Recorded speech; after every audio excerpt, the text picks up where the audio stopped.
James Cleverly is the Home Secretary. He's in Grimsby. He's been watching the debate. Well, it's not a debate, was it? It was an interview and then an interview with the audience. James, very good evening. Now, the Snap poll from Sky says that 64% of people believe your guy didn't win. Well, what I saw in that, as you say, it wasn't really a debate, it was a series of interviews, is Keir Starmer used loads and loads and loads of words to disguise the fact he didn't really have any answers. I think Rishi answered the questions. The answers aren't always popular. You don't get universal popularity in politics, but Keir Starmer really just had an evening full of Barnum statements, those kind of impossible to disagree with, vague, wordy, flim-flam kind of answers. And when pushed on detail, for example, whether he was being honest when he backed Jeremy Corbyn or whether he's being honest now, whether he would put taxes up in ways other than the ones that he discussed. He just refused to answer. If people didn't recognise that, that's obviously a little bit disappointing, but we'll be highlighting that on the campaign trail between now and polling day. Now, we're exactly halfway through the general election campaign. The polls haven't moved in the first 3 weeks. What can you do to make the polls move in the last 3 weeks? I think it is about framing the choice, and I think that when the Labour Party bring out their manifesto, if it's anything like what we've seen this evening, it will be an empty vessel. And I think the British people do deserve to know what one of the potential parties of government is actually going to do. And when pushed on tax, Labour just don't have answers on this kind of stuff. When pushed on how they would stop the boats or even attempt to do so, they don't have answers on that.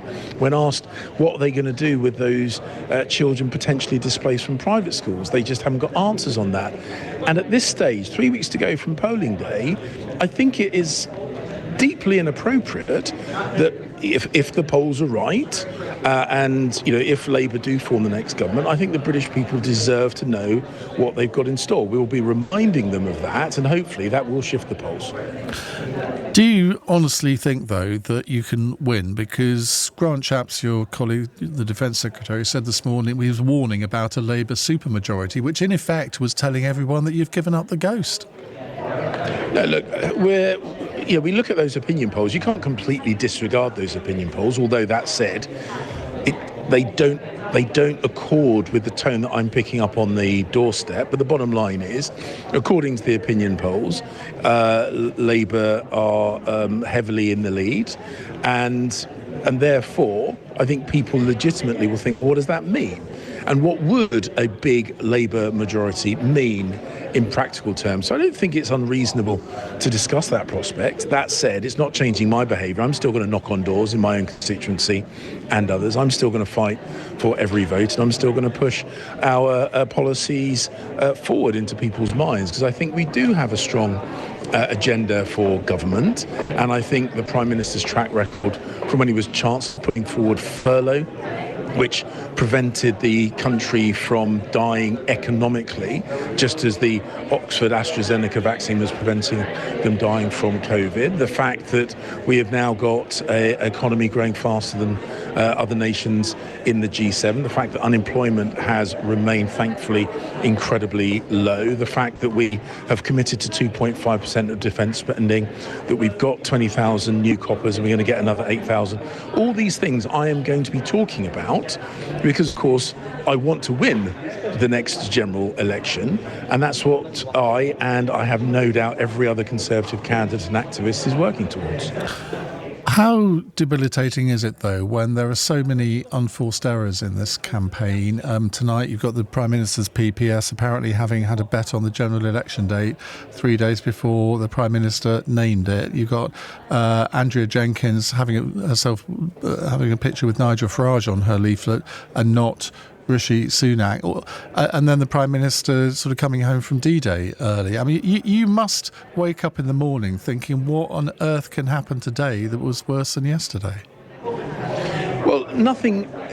There's never been a general election campaign where everything has gone exactly according to plan. I was party chairman in 2019, and I'm not going to list them now for obvious reasons, but of course there were things that didn't go right, there were things that didn't work, there were headlines that we wouldn't have wanted. It's just what happens when you have something as diverse and as complicated as a general election campaign. And of course it's not unique to the Conservatives. The Labour Party have had their own pratfalls.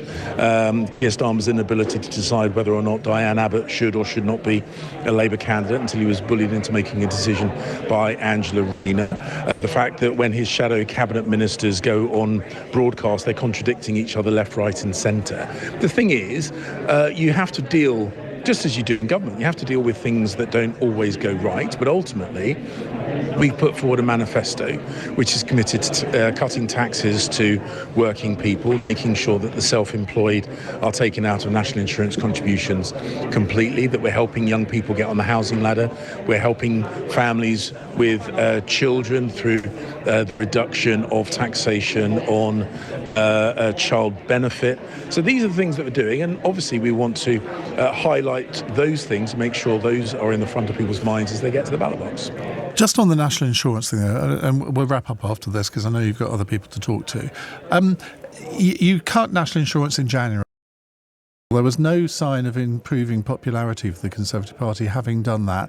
And there's the old saying, well, if you do the same thing over and over again and don't get a different result, why repeat it? You're now repeating it for a third time. Nobody seems to be factoring these tax cuts in at all.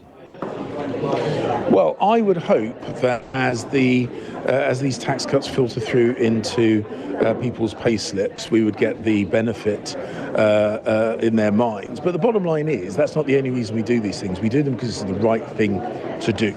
We know that because we've had to pay for things like furlough and because of the support that we gave when energy prices shot up after Russia's brutal invasion of Ukraine, we have had to put taxes up more than we would like. The Prime Minister has said that.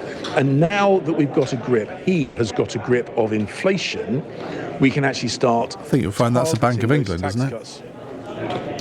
No, it's making sure that we have pay restraint in the public expenditure. It's about making sure, for example, the support we did for energy prices had a contributory effect to bringing down inflation. So we made difficult choices which were criticised at the time by Labour, and they have brought inflation back down to normal levels, which means that we now have the financial headroom to start easing the tax burden on the people that we want to support. Working families, young people trying to get on the housing ladder, young people with children, the self-employed who are the risk takers who are growing the economy and employing others. These are the people that we want to help. We would hope that plays out as a positive response at the ballot box. But even if it doesn't, it is the right thing to do and is in stark contrast to the Labour Party, who as sure as night follows day will put up taxes and will increase unemployment because that's what they always do.